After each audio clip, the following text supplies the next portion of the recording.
আমরা দুইজন যদি এক জায়গায় হই, দুই বন্ধু, একটাকে একটা মোটামুটি 30-40 লাইনের গীবত না শুনিয়ে আমরা মোটামুটি আলাদা হই না। দেখা হলেই গীবত করতেই হয়। আমরা যখন বন্ধুরা একসাথে হই,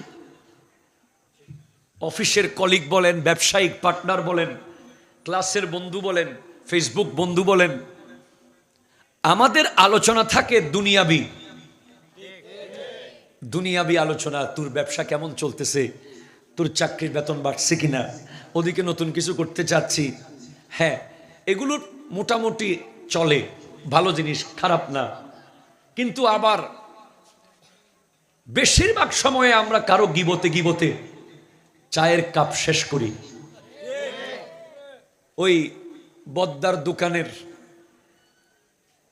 রুটি আর পরোটা শেষ করে দিই, ঝালমুড়ি পেঁয়াজের সাথে মুড়ি মিক্স করে কাঁচামুড়ি চাবাতে আমরা প্রচুর মরা ভাইয়ের গোশত খাওয়ার ব্যবস্থা করি।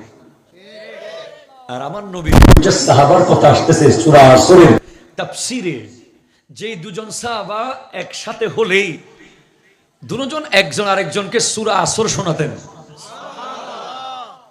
সূরা আসর না শুনিয়ে